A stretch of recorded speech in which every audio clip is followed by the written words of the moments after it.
Esa, Queen. ¡Ay, Vivaldi! Mozart, qué maravilla. Bach es impresionante. Piazzolla. Me encanta Falú. Glenn Miller, enorme. ¡Ay, Luciano hermoso! Gardel, único. Pero a vos te gusta todo. Por eso hacemos Magazine de arte. En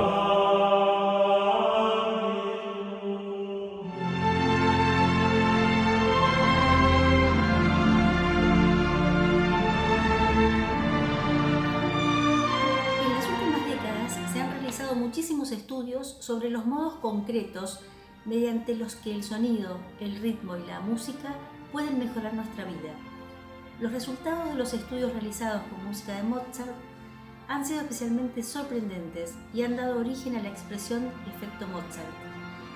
Yo empleo esta expresión para abarcar fenómenos tales como la capacidad de la música de Mozart para intensificar temporalmente la percepción y la inteligencia espacial, su poder para mejorar la concentración y la habilidad verbal de los oyentes, su tendencia a facilitar el salto a la lectura y la expresión lingüística entre los niños que reciban instrucción musical con regularidad, y el increíble aumento de puntuación en el test de aptitud académica entre los alumnos que cantan o tocan un instrumento. Pero el efecto Mozart se refiere a algo más que al mero incremento en las puntuaciones. Aprendiendo a reconocer e incorporar conscientemente el efecto Mozart en la vida de tu hijo, puedes comenzar a comunicarte y conectar con él antes de que nazca, estimular el desarrollo de su cerebro en el útero y en toda su primera infancia, influir positivamente en sus percepciones y actitudes emocionales desde antes de que nazca y después, darle modelos de sonidos a partir de los cuales él puede forjar su comprensión del mundo físico, disminuir su grado de estrés emocional o dolor físico incluso en los primeros años, favorecer su desarrollo motriz, como la agilidad y la soltura con que aprende a gatear, andar, saltar y correr, mejorar su capacidad lingüística, entre otras cosas, su vocabulario, expresividad y facilidad de comunicación, introducirlo en un mundo más amplio de expresión emocional, creatividad y belleza estética, estimular sus dotes sociales, mejorar su lectura, escritura, matemáticas y otras aptitudes académicas, así como su capacidad de recordar y memorizar, introducirlo a las alegrías de la comunidad, ayudarlo a forjar un sólido sentido de identidad. Esto es un fragmento del efecto Mozart de Don Campbell, y hay cosas que a veces las intuimos y las aplicamos y las sentimos, si es que incursionamos un poco en el autor, en el compositor, pero cuando encontramos a alguien que estudió sobre el fenómeno, es como que nos fundamenta eso que nosotros sentíamos, digamos, lo sentíamos a la criolla, pero es hermoso encontrar estudios que avalan eso que algunos ya intuimos. Así que por eso les traigo algunos fragmentos de este libro maravilloso.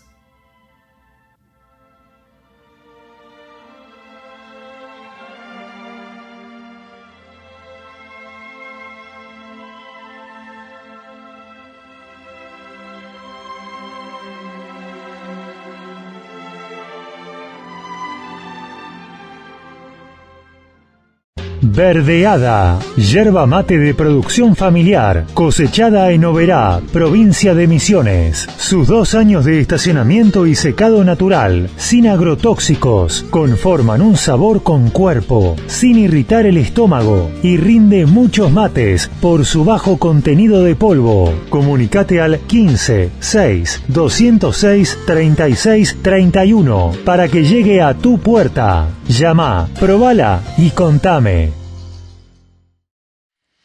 Este fin de semana, lasaña de ricota jamón espinaca con ragú de carne, 300 pesos por porción. También nuestras tablas de fiambres. Llámanos al 1550 60 8667, 1550 8667, JL Catering. Nuestra invitada de hoy, Florencia Bernales, es una ciudadana del mundo, hija de madre argentina y padre peruano, anduvo aprendiendo acerca de la música y acerca de la vida por varios lados. Estudió en el Trinity College of Music, es diplomada ahí en música, y también tiene una diplomatura en música argentina de la UNSAM. Es docente de la carrera de tango y folclore del Conservatorio Manuel de Falla y tiene varios trabajos musicales. Pero lo que más llama la atención de Florencia es la profundidad con la que elige su repertorio y con la que está actualmente trabajando como compositora también. Pero Florencia no se queda solamente en cantante, en música, en compositora, hasta fue bailarina inclusive. Así que vamos a ver a esta persona multifacética que anduvo por todos lados y que tiene cosas muy interesantes para contarnos acerca de su vida y su trayectoria. Hoy con nosotros entonces Florencia Bernales. Florencia.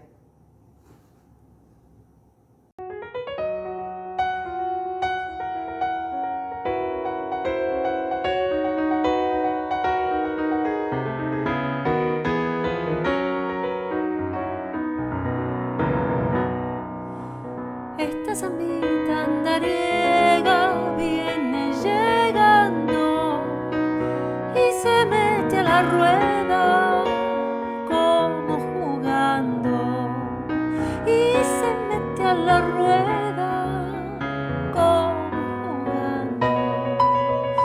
Un pañuelito en el aire y una esperanza, corazoncito ardiendo como una brasa, corazoncito ardiendo como una brasa. Vengo desde Aymogasta a las Pirquitas, traigo una flor del aire en la lomita, pavitino gasteña, niña churita.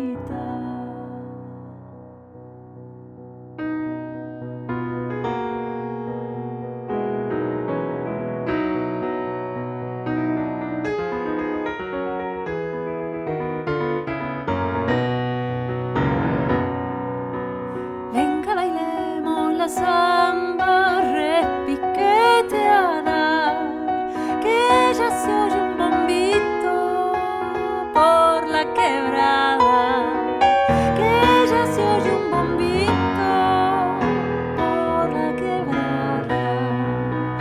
Cuando me vuelva a mis pagos es de llevarme un ponchito y vicuña hecho en el valle, un ponchito y vicuña hecho en el valle. Vengo desde Aymogasta a las Pirquitas, traigo una flor del aire de la lomita, pavitino gasteña, niña churita.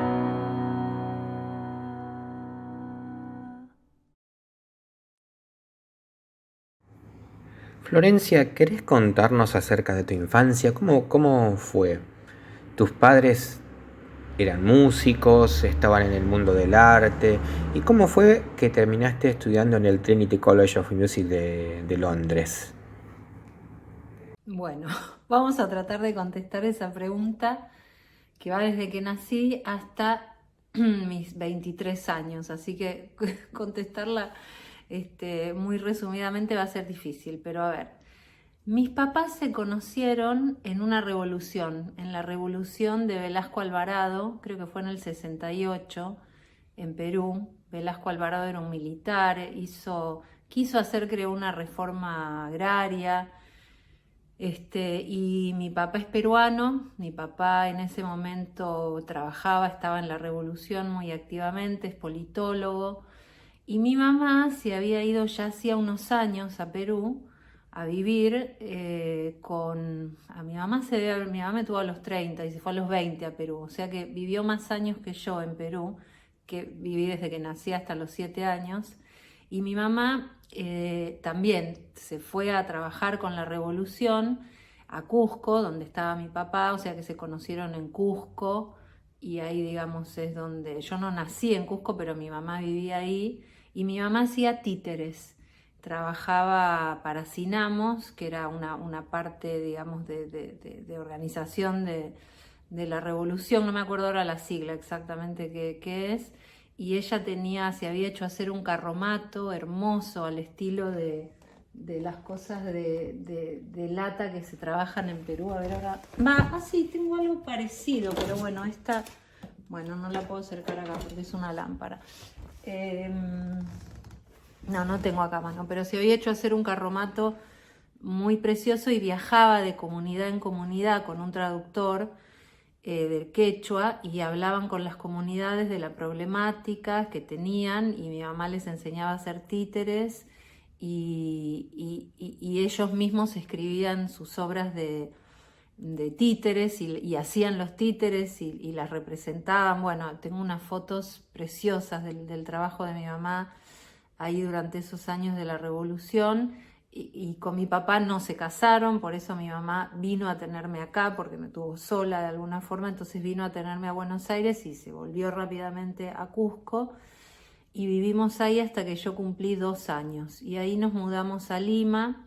Ahí mi mamá formó pareja con Eliseo, que fue como mi padre, para mí una figura paterna muy importante, que lamentablemente falleció el año pasado de coronavirus en Lima. Y bueno, yo crecí en Perú, entonces en Cusco primero y después en Lima hasta los 7 años. O sea, vine acá para hacer ya segundo grado de la primaria. O sea que, como yo siempre digo, bueno, no tengo una identidad, una raíz así muy fuerte, porque en realidad mi primera raíz fue peruana, y cuando vine acá fue difícil, todo eso. Miren el acento, se me fue completamente, obviamente. Uno de niño se adapta, así que ya todo eso peruano, un poco cuando vine acá en toda la primaria me hice recontra porteña, pero siempre quedó, o sea, la cosa de mi raíz, yo creo que en mi música eso está muy presente siempre, como la búsqueda de una raíz, de una identidad, que no es que no la tenga, pero sino es que como por cómo fue mi vida, la tengo como en varios puertos, ¿no? Varios lugares que yo siento que son parte, que son mis raíces, ¿no? Pero que no están en un solo lugar, sino que están en varios países. Y bueno, nos vinimos acá a los 7 años, mi mamá se separó del Liceo y acá formó pareja con Leonardo, que hasta el día de hoy todavía están juntos y es como mi papá, como mi segundo papá. Que bueno, también me marcó, en realidad, la pregunta era si mis papás eran músicos. No, para nada.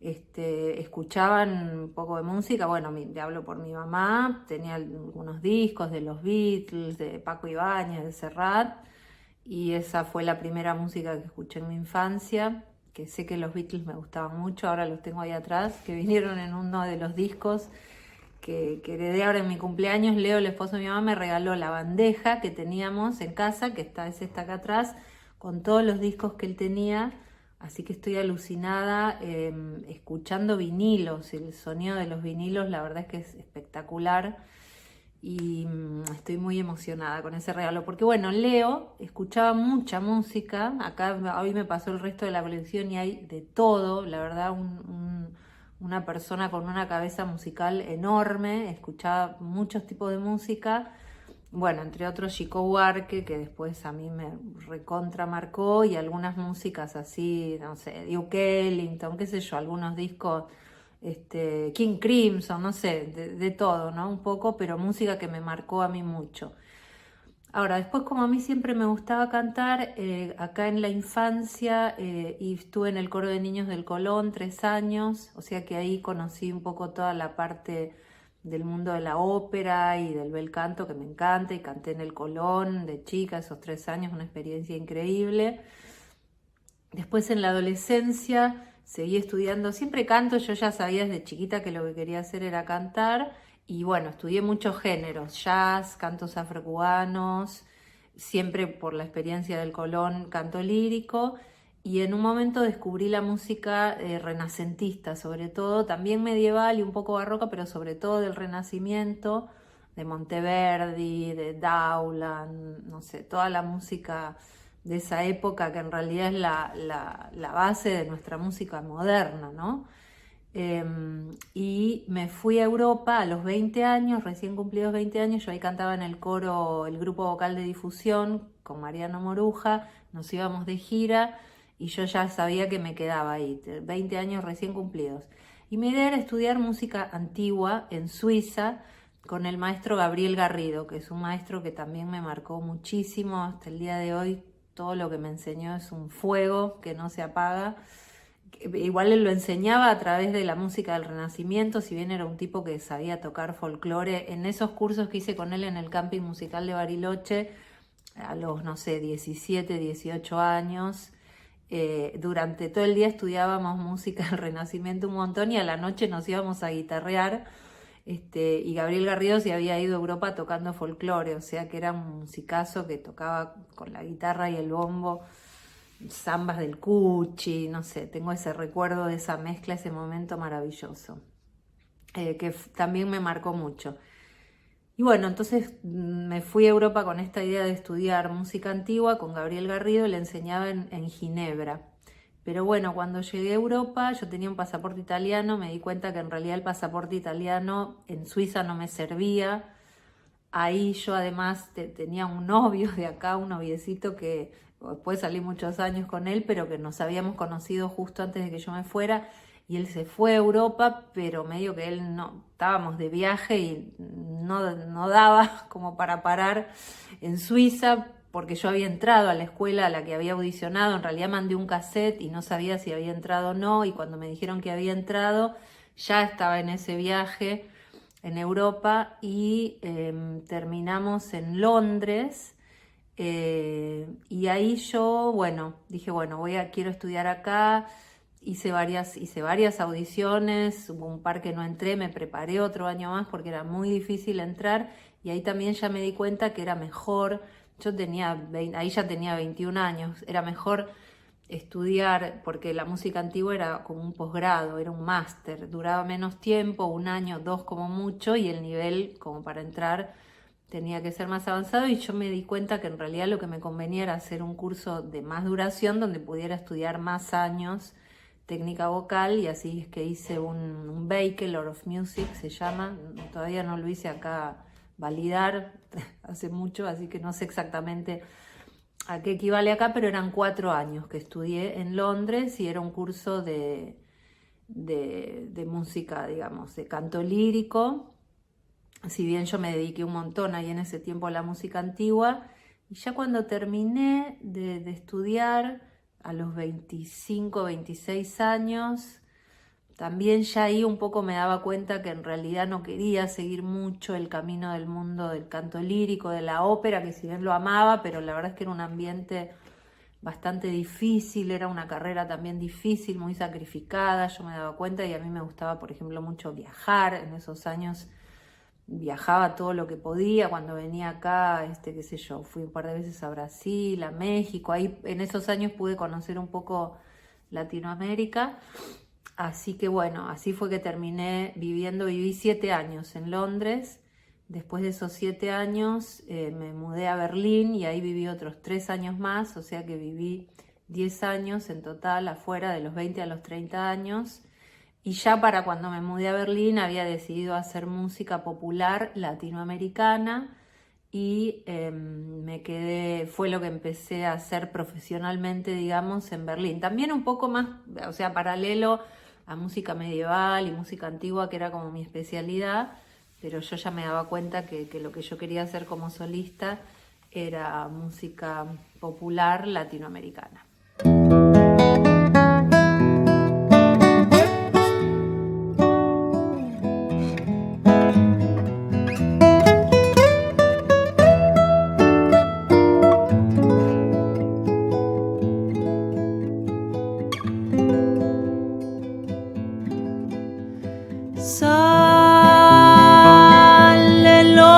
De contento con su cargamento para la ciudad, ay, para la ciudad.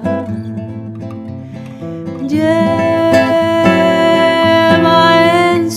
pensamiento, todo un mundo lleno de felicidad, sí, de felicidad.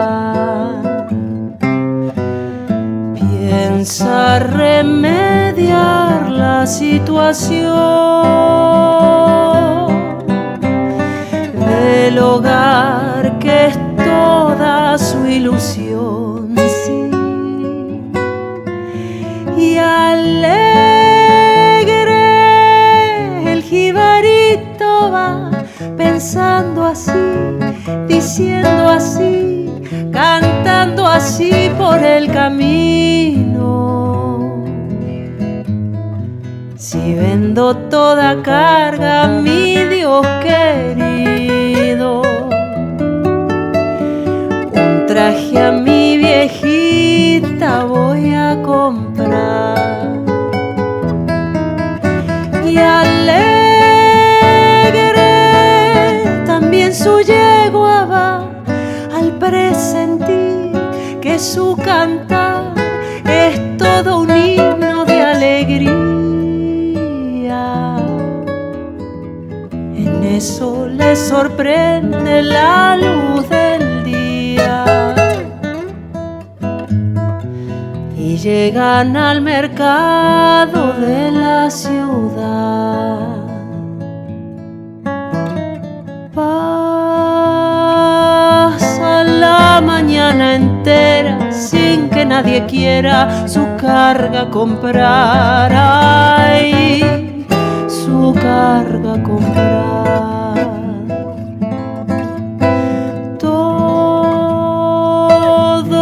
Todo está desierto, el pueblo está muerto de necesidad, sí, de necesidad. Se oyen los lamentos por doquier en mi desdichada Borinquen, sí, y triste el jibarito va pensando así, diciendo así, llorando así por el camino. ¿Qué será de Borinquen, mi Dios querido? ¿Qué será de mis hijos y de mi hogar? Borinquen, la tierra del Edén, la que al cantar el gran Gautier llamó la perla de los mares. Ahora que te mueres con tus pesares, déjame que te cante yo también. Yo también.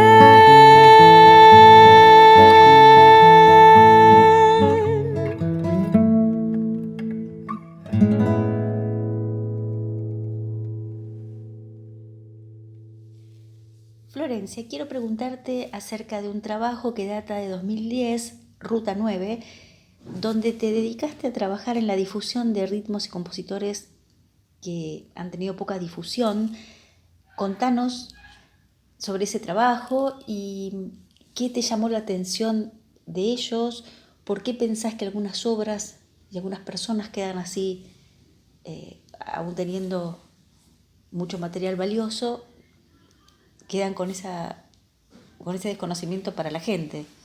Y qué bueno, ¿no?, esta tarea de rescate que hacen personas como vos. Sí, bueno, en Ruta 9, que fue mi primer disco, fue como muy, muy claro eso, y yo me acuerdo que lo puse como en las gacetillas, pero en realidad después en todos mis otros discos, o sea, yo tengo Ruta 9, Por la Huella y Tres Orillas, ¿no? 3 discos solistas. Y en todos busqué siempre, como decía antes en la otra pregunta, que hubiera ritmos, o por ahí ritmos. Por ejemplo, en Ruta 9 hay una versión de Dorotea la Cautiva, pero que está hecha con un ritmo de Brasil que se llama Bumba Meu Boi, que a mí me fascina, que es un ritmo del norte, de Maranhão, y había hecho una versión con ese ritmo, y después había, bueno, algunos, esto un poco de los viajes fue como de, por ejemplo, o en Berlín, de conocer músicos, cada uno de su país, que por ahí me decía, mirá, esta música, este ritmo, este compositor que está y que nadie lo conoce en otro lado. Entonces era como, bueno, esta idea de sabiendo que yo había venido a la Argentina, que los discos lo estaba haciendo en Argentina, traer música que no fuera conocida acá. O sea, para alguien de Brasil que escucha Ruta 9, pues va a haber otras cosas para descubrir que para un argentino escuchándolo, ¿no? Y bueno, la idea también de difundir autores poco conocidos. Sí, a veces uno siente como que es dueño, o que no dueño, pero como que descubre algo que no solo es lindo compartir, sino que le hace justicia a ese autor, que se lo conozca un poco más. Por ejemplo, en Tres Orillas, en mi último disco, hay una versión de un tema de Alberto Mastra, que yo lo amo. Es un compositor uruguayo que cantaba y tocaba la guitarra. Bueno, la vida de él es apasionante, y las composiciones de él son bellísimas. Y qué sé yo, ¿no? Hay tantas razones, o son tan distintas las historias, ¿no? A veces de los compositores, que no... Hay algunos que bueno, por la fortuna de sus vidas, no quiso que fueran más conocidos, no les tocó, digamos, por ahí ser más conocidos. Hay otros, por ejemplo, hay uno, Walter Freitas, de Brasil, que yo cuando fui a Belén, lo quise ir a conocer, porque es un autor que tiene una música que me parece increíble, súper original. Es uno para mí, de los que más admiro en lo que respecta a que su música me parece muy original, muy genuina, de Brasil. Y bueno, pero él mismo es como una personalidad un poco ermitaño. Tiene un disco que nunca lo quiso sacar del estudio, no sé por qué se peleó, y ahí lo grabó y lo dejó en el estudio. No era tampoco muy propenso como a... Venía alguien de Argentina, ¿no? Ay, quiero conocer tu obra, y no era, ¿no? Así muy... o sea, pienso que hay algunos autores e intérpretes que realmente no les interesa, no lo hacen como para que mucha gente lo escuche, ¿no? Lo hacen para ellos, y bueno, me parece súper respetable todo, ¿no? Digo, en este sentido de hablar de alguien que por ahí quiso mucho algo y no le tocó un autor, o otro que no, ¿no? En general, creo que la mayoría de los autores de música popular quisieron, y por ahí no les tocó, ¿no?, tener tanta difusión. Después, en otro disco, grabé un tema de Hilda Herrera con letra de Raúl González Tuñón, que es un poeta que me encanta, y ella también, la amo, una genia, que se llama Los Guitarreros de Catuna, que es un tema medio difícil, me parece, de cantar, pero bueno, me gustaba tanto la letra, y era una composición de Hilda que la había grabado primero Andrés Pilar. Yo la conocí a través de un disco de Andrés Pilar, pero estaba solo en piano, ¿no? Y no, faltaba el poema de González Tuñón. Así que eso, pienso que bueno, que de todas maneras lo hayan buscado o no, estoy segura que estén donde estén, a todos esos autores que por ahí están un poco en el olvido, les gusta que se los rescate, ¿no? Y que se los difunda. A quien no, ¿no?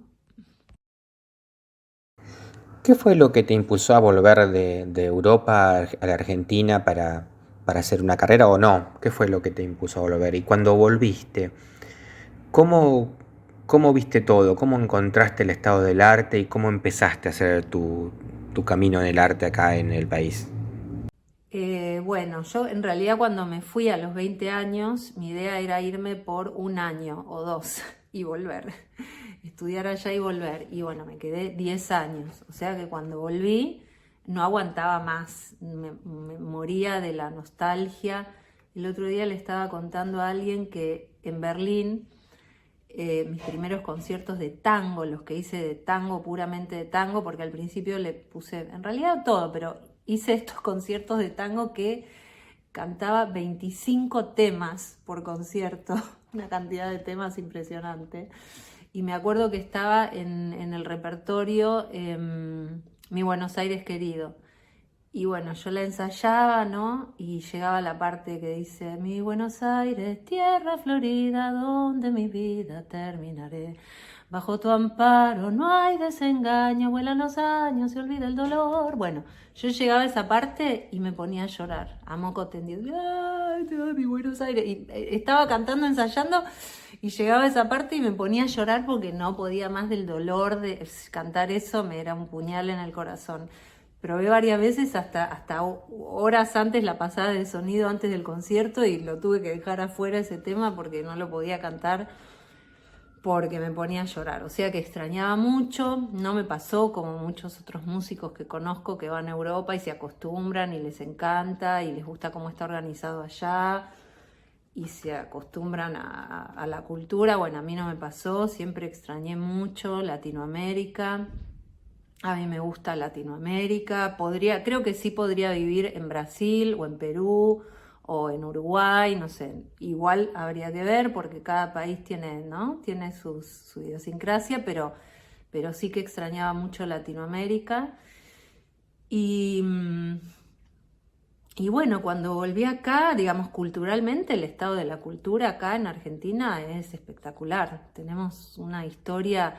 En lo que yo estudiaba, por ejemplo, música antigua, tenemos una tradición y una excelencia, o sea, exponentes, maestros como Gabriel Garrido o Pedro Memmelsdorf en la música medieval, no sé, gente muy capacitada y mucha, digamos, tradición, por ejemplo, de la música antigua. Bueno, y de lo que yo quería hacer, porque aparte yo volví porque quería hacer folclore latinoamericano. Y en Berlín los alemanes querían escuchar un poquito de Gardel y un poquito del repertorio de Mercedes Sosa, pero no iban a escuchar nada nuevo, no les daban ganas de escuchar a Carnota o a, no sé, creo que ni siquiera al Cuchi como mucho, pero todo lo otro que hay acá no les interesaba, no había como una audiencia para eso. Y bueno, lo que sí encontré, yo volví en el 2005...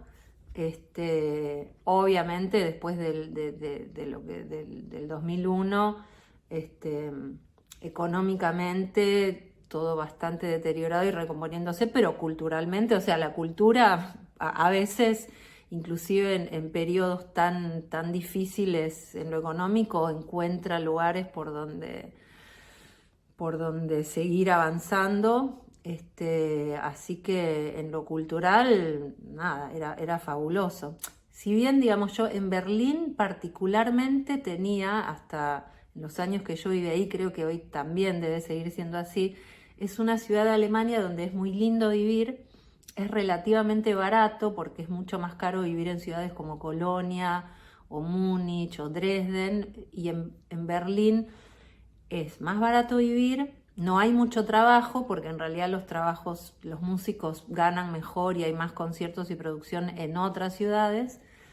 Y entonces había muchos músicos ahí, por ejemplo, latinoamericanos, de un nivel, pero impresionante. Guitarristas, no sé, me acuerdo de Martín Giannacone en el cello, bueno, guitarristas peruanos espectaculares. Y yo tuve la suerte de cuando estaba allá, podía todos mis proyectos, mi primer disco, Ruta 9, que después ahí que había una pregunta, yo ahí quería hacer, en realidad un nombre que tenía que no era Ruta 9 para ese disco, era Ensamble Bolivariano o algo así, porque quería hacer toda música latinoamericana y mi idea era como recrear esto que yo tenía en Berlín, que era la posibilidad de tocar con tantos músicos de distintos países, cada uno muy bueno, ¿no? Un arpista muy bueno con el arpa, un guitarrista peruano muy bueno, otro, todo así era.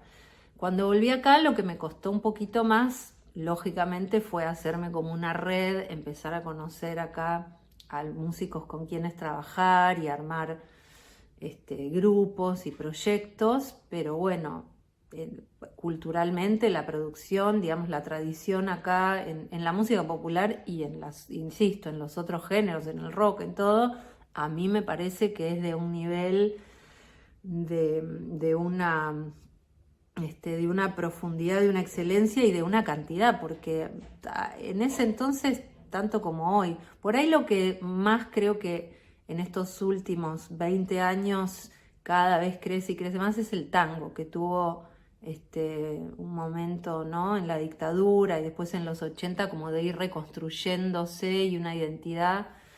Pero después, cuando yo llegué en lo que respecta al folclore, nada, acá había unas cosas increíbles para escuchar, para ir a ver, para aprender. Así que yo sabía, yo quería volver por eso, porque también venía cada tanto acá y conocía músicos y sabía que acá, digamos, en eso no iba a poder igualar a lo que era Europa, porque también Europa, por más que...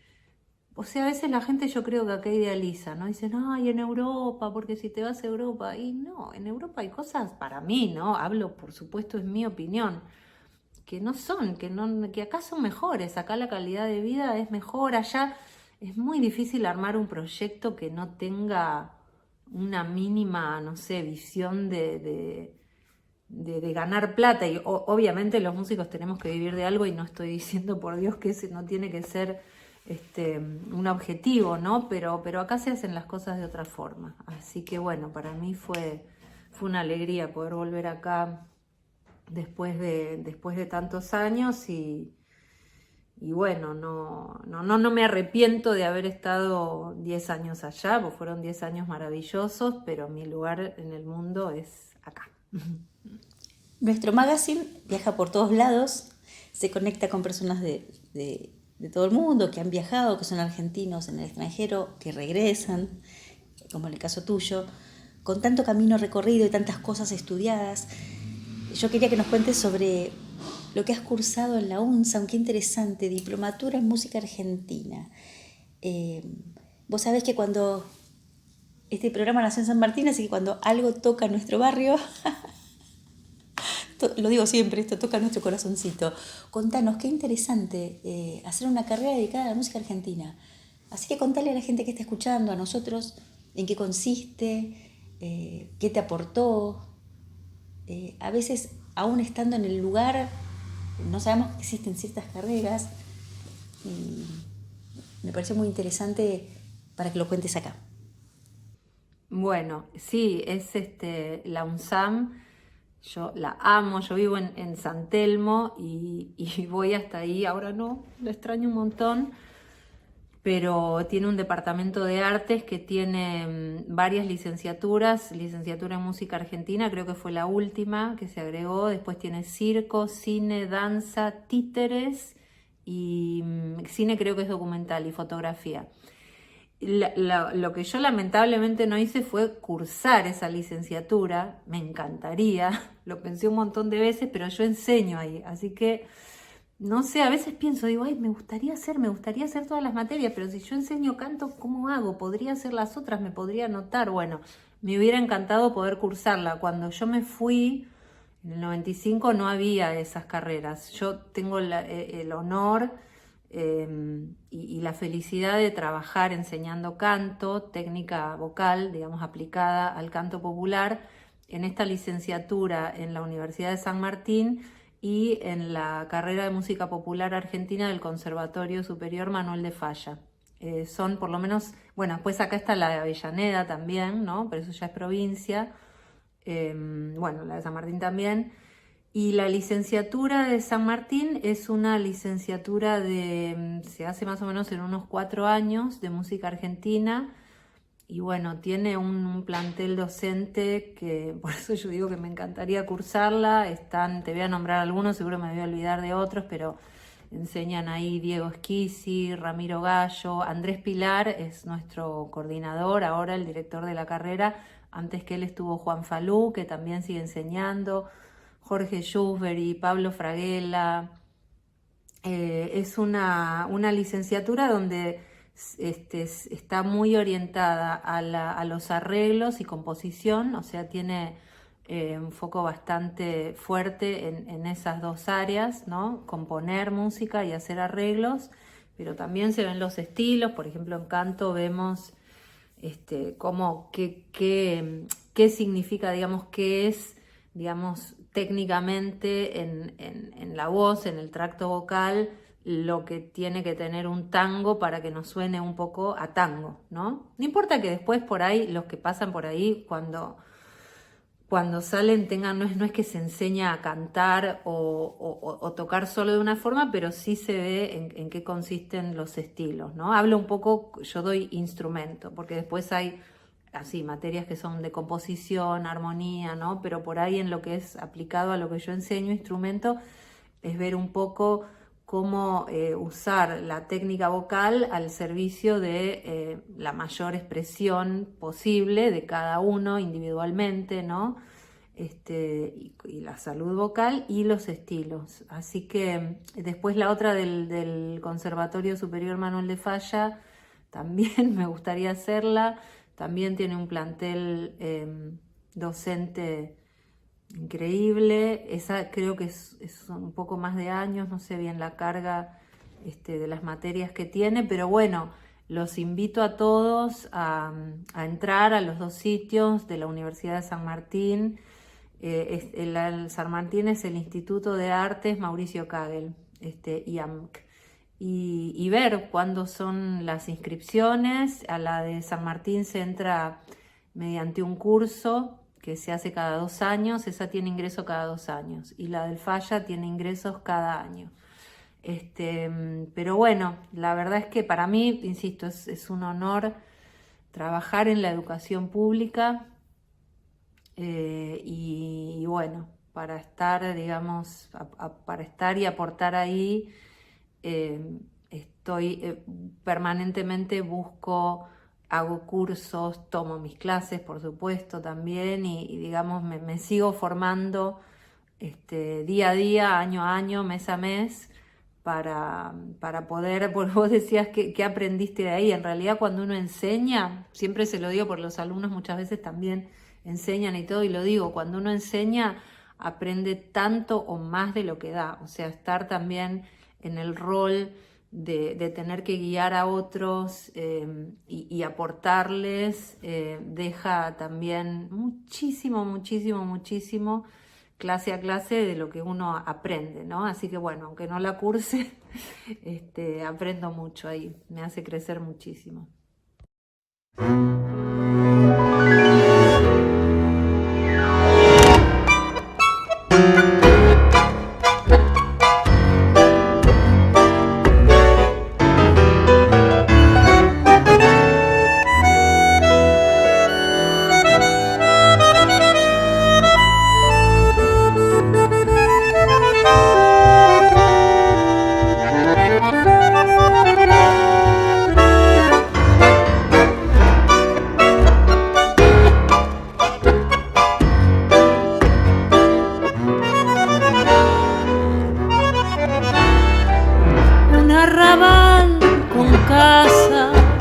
Reflejan su dolor de lata, un arrabal humano con leyendas que se cantan como tangos, y allá un reloj que lejos da las 2 de la mañana, un arrabal obrero, una esquina de recuerdos y un farol.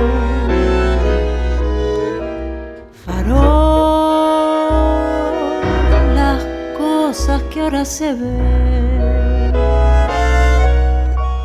Farol, ya no es lo mismo que ayer. La sombra hoy se escapa a tu mirada y me deja más tristona en la mitad de mi cortada. Tu cigarrillo fue perdiendo luz y brillo, y es una cruz.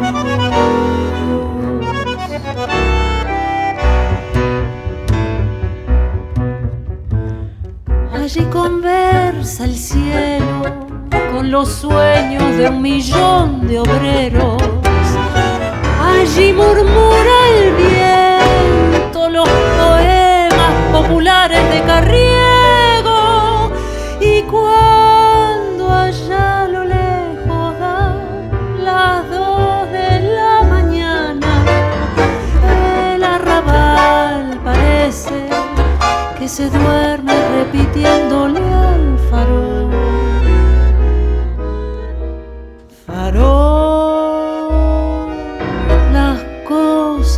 hace ver.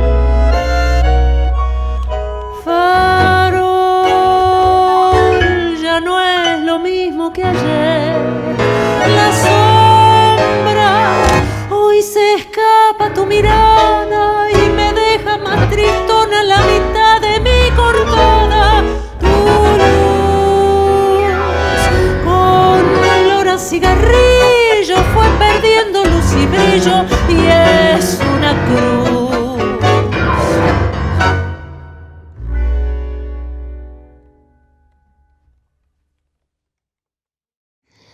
Florencia, los que estamos afuera de la creación artística, siempre hay algo que nos preguntamos.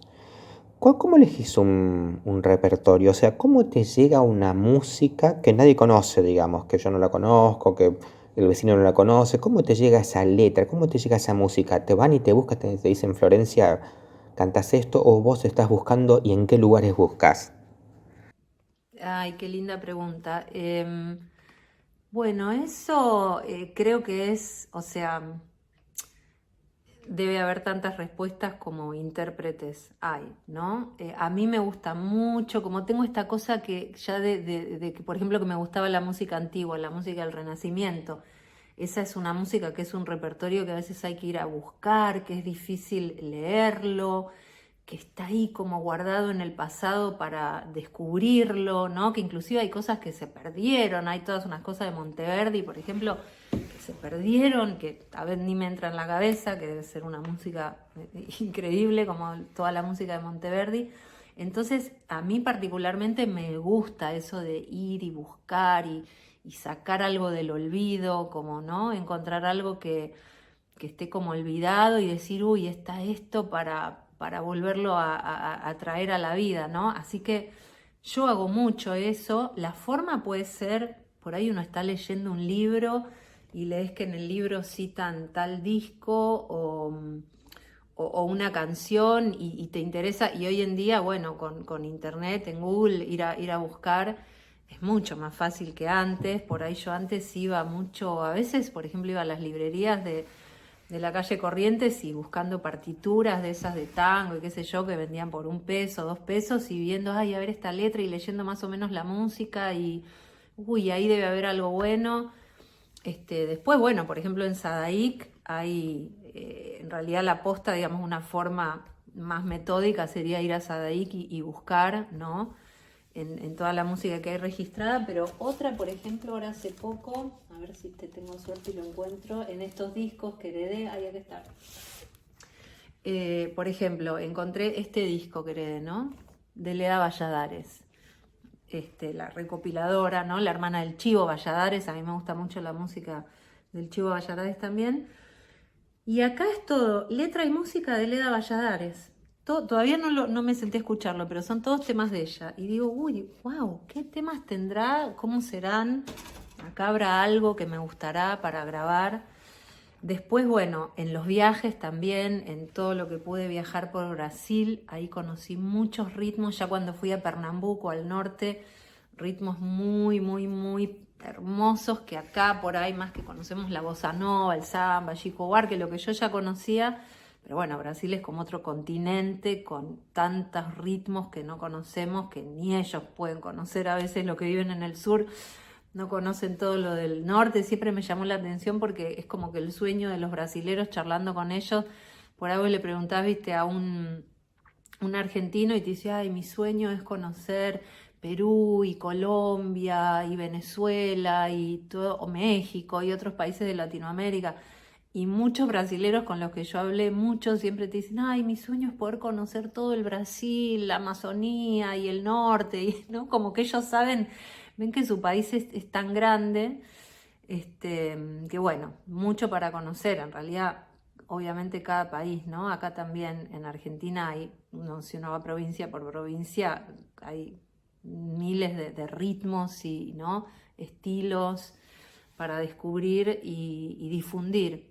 Y bueno, así que a mí eso, el interés, digamos, por los ritmos y los autores y las músicas no sé, ya vengo como con ese chip así del amor por mi mamá. También después de esa experiencia en Perú, tuvo mucho tiempo un puesto en la Feria de San Telmo y anticuario, y tiene hasta el día de hoy un negocio, es un poco anticuario, así que también de ella me debe venir como esta cosa de ir a buscar y descubrir esas perlitas, ¿no? Y siempre en todos mis discos, todos los discos que hice, salvo Interior, que es el único que hice, digamos, con todo, casi todo cantado en portugués, con letras de Edson Coelho y músicas de Henry Bonet, pero todos los otros discos de música latinoamericana míos siempre hay por lo menos 2 o 3 temas que los hago porque son temas que no se han hecho mucho, y a veces la pego, digo, a veces por ahí un tema lo hago y digo, uy, qué lindo haber hecho este tema, me encanta cantarlo.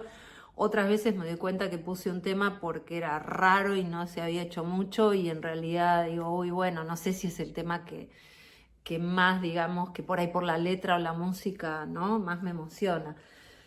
Después a veces con algunos, por ejemplo, con algunos compositores, o a veces, o sea, los compositores que tengo la suerte de conocer, a veces vienen con los temas y me dicen, che, ¿podés cantar tal tema para ver cómo es la melodía? Y se lo mando grabado la letra al autor. Bueno, alguien que a veces me ha pedido varias veces hacer eso es Juan Falú. Entonces, bueno, la obra de Juan Falú me encanta, además de cantar los temas de él, me llegan mucho, no sé, musicalmente me identifico mucho, pero bueno, hay varios temas de él que por ahí he grabado para que él le muestre cómo son cantados, ¿no?, al autor de la letra, pero después no los canté. Eso también me llega, o de Alfonso Alcoleas, no sé, de colegas que conozco que componen. Me encanta cuando viene así un compositor, ¿no?, que por ahí quiere ver cómo queda una melodía con la letra.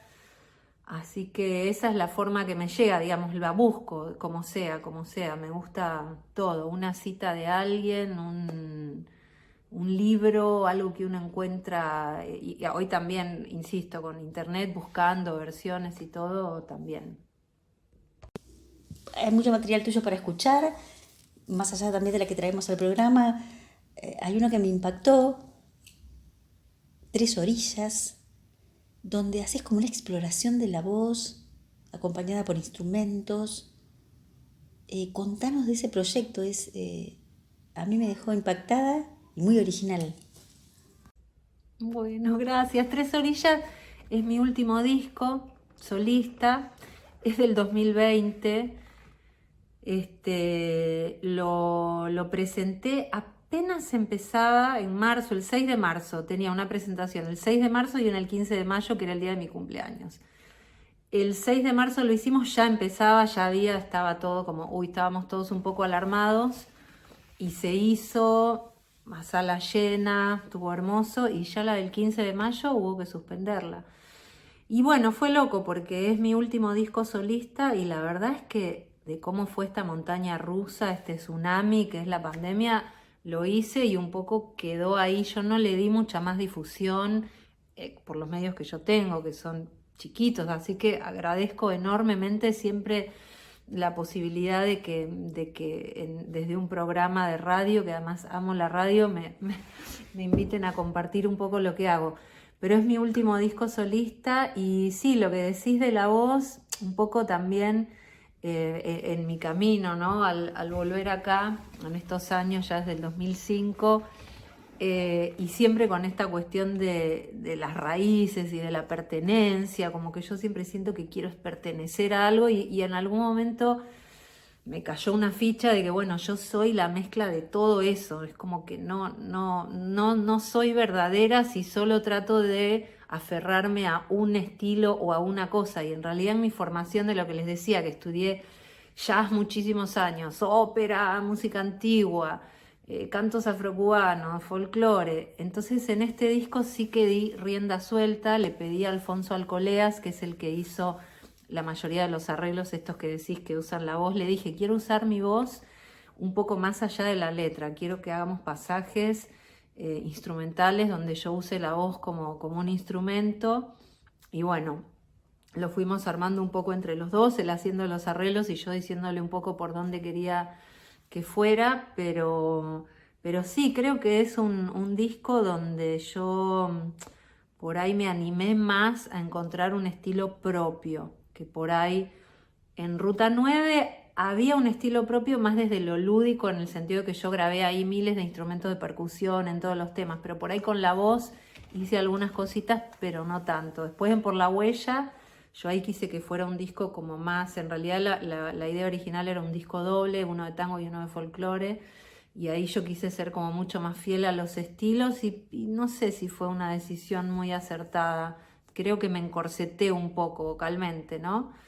Y en este disco es como que dije, bueno, yo quiero, y ahora todavía más en la pandemia, con esto de estar en casa tocando para mí misma, es como que todavía agradezco, digo, ¿no? Siempre en la adversidad, yo digo como dicen los chinos, ¿no? En la dificultad está la oportunidad. O sea,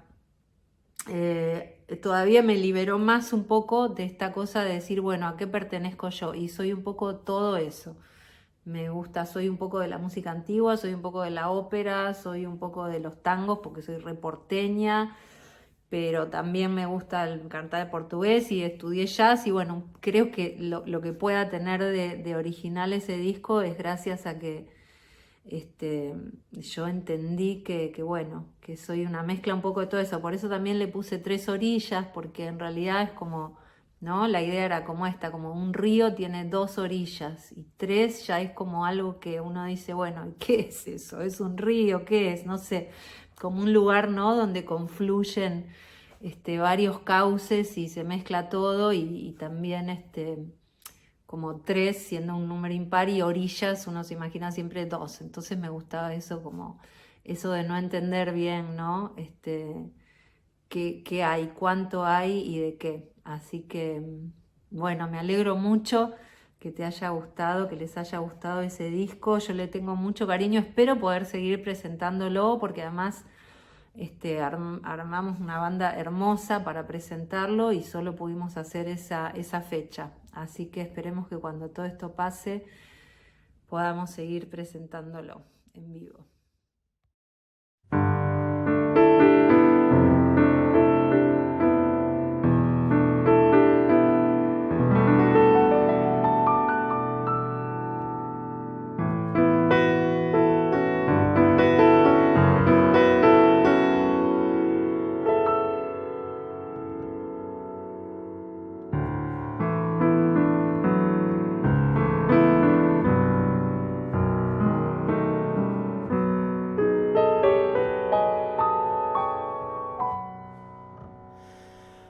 Calle que nace en el puente de turbia corriente detrás del zanjón. Hastío de fango y fango, tristeza de callejón.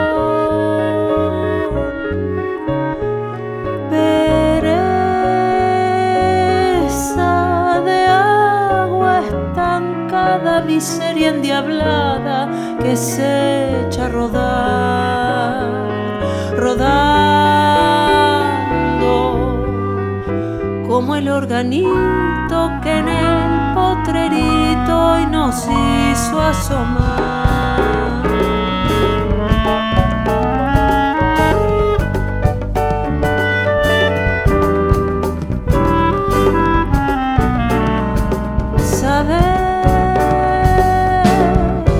Se vive pobre, tener que estirar los cobres, saber que nuestra fortuna de noche es la luna y de día es el sol, poder en nuestra pobreza saber matar las tristezas, tener 6 cuerdas de amarra y en una guitarra amarrar el dolor.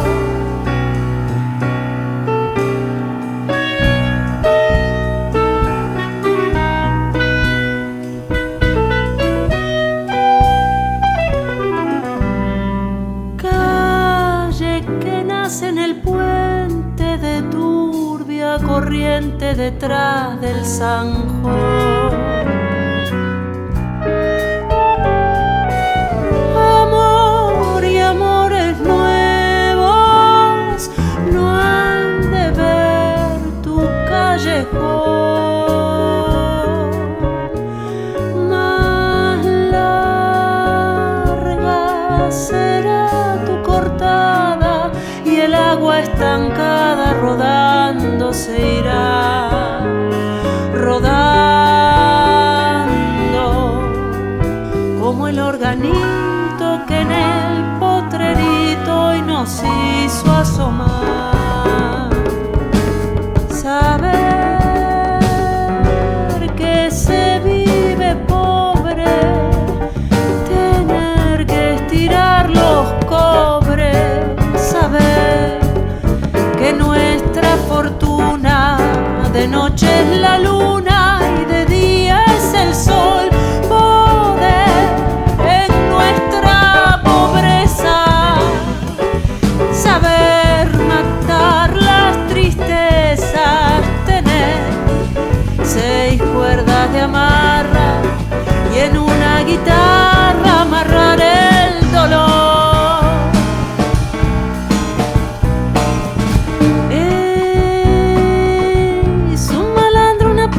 Otra vez, cambiando una ponta dos pés, como quem pisa nos corações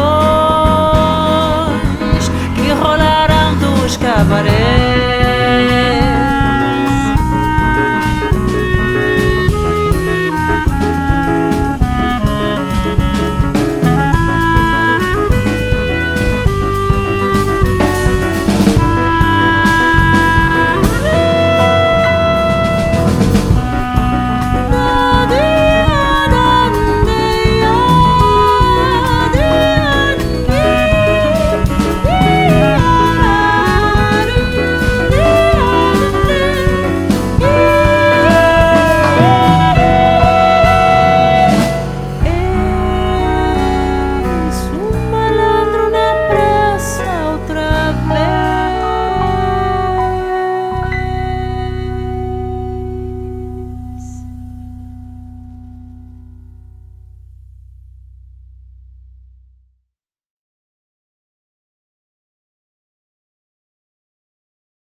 Criadero de Caniche Toy Princess of Loire, variedad de colores, próximas camadas, septiembre-octubre. Si buscas la mejor compañía, caniches con pedigrí de la Federación Cinológica Argentina. No lo dudes, Princess of Loire, por amor a la raza. Comunicate con nosotros a nuestro email, criaderoprincessofloire@gmail.com o a nuestra página de Facebook, Criadero Princess of Loire. Este fin de semana, lasaña de ricota, jamón, espinaca con ragú de carne, 300 pesos por porción. También nuestras tablas de fiambres.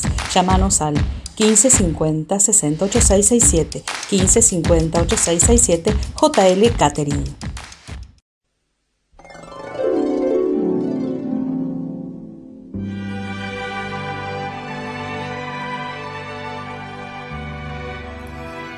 Buenas tardes María, buenas tardes Sigfrido y oyentes. Hoy dedicaré mi columna a la serie Ragnarok, que es una serie noruega que pone en una clave muy actual el tema del enfrentamiento y la génesis, más bien la génesis y el enfrentamiento de los dioses nórdicos, particularmente Thor y Loki, con sus enemigos, que son los gigantes, encarnados en este caso por una familia, madre, padre, hijo, hija, que son los dueños de una de las empresas más grandes de Noruega y prácticamente son los amos y señores del pueblo noruego, muy lindo por cierto, en el fondo de un fiordo donde se desarrolla la acción. Por lo tanto, la serie Ragnarok en su temporada 2 continúan estos enfrentamientos y cruces entre las familias de Magne, que es el hermano mayor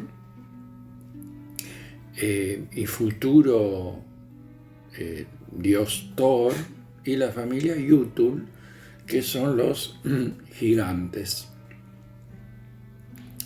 Afortunadamente, Ragnarok se mantiene fiel a los lineamientos de su primera temporada, pero sin repetirse, porque intensifica y diversifica algunos de sus aspectos. La serie ya venía con unos personajes realmente muy potentes, pero lucen más cambiantes, más multifacéticos, con mayor complejidad, y asume un papel más relevante, convirtiéndose prácticamente en el personaje más interesante, el hermano menor de Magne, Lauritz, a cargo de un notable Jonas Strand Gravli, que se va transformando en quien va a ser Loki, ¿no? Que es otra divinidad nórdica. A propósito, porque salió también una serie en Disney, Loki, hay muchos que opinan que este enfoque del Loki adolescente es mucho más interesante que el que hace la serie. A Magne se lo ve más corpulento que en la temporada 1 y básicamente debe buscar ayuda y colaboradores para ir concretando su camino a la divinidad y para poder enfrentar a la familia Yutul.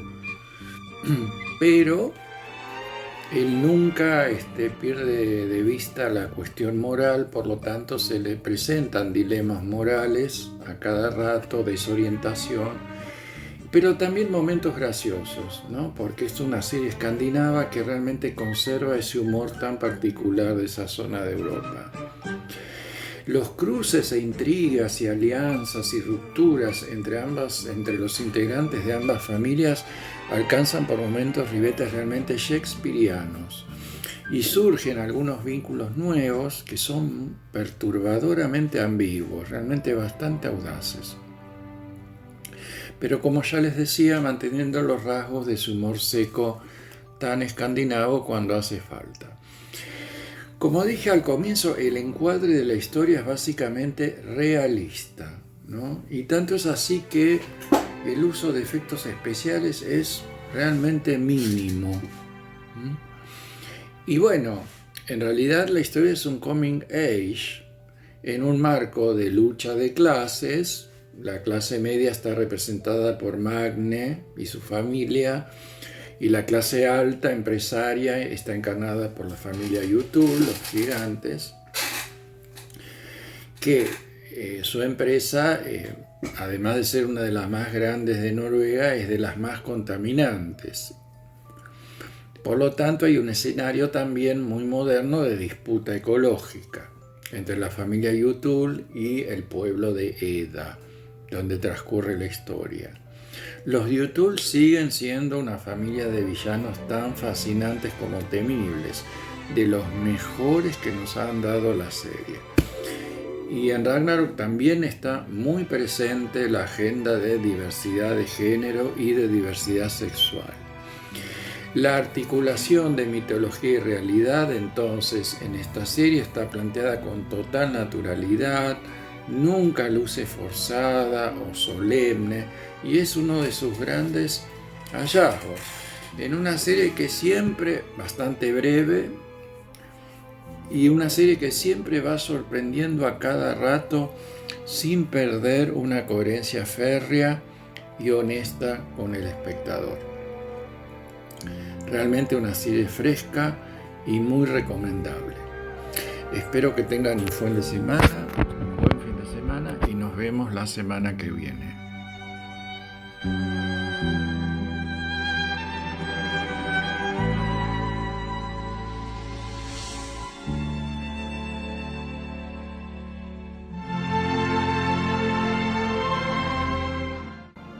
Esperamos que hayan disfrutado como nosotros a esta entrevista, también los consejos que siempre todas las semanas nos da Daniel Burman, tan atinados y que tantos disfrutamos y esperamos inclusive. Yo cada semana siempre cuando voy a mirar reviso y he visto alguna de las recomendaciones de él y la verdad un lujo. En fin, vamos a despedirnos. Esta semana cumplió años la gran pianista Marta Argerich y queremos festejarlo escuchándolo tocar una breve pieza. Marta ha sido considerada por todos los especialistas la más grande pianista de su generación y es un orgullo que compartamos nacionalidad con ella y que compartamos la humanidad en realidad con ella. Así que vamos a disfrutarla. Así que bueno, llegó la hora. Mi nombre es María Andrea Gasparini. El mío, Sigfrido Quirós Toñola. Y juntos hacemos Magazine de Arte.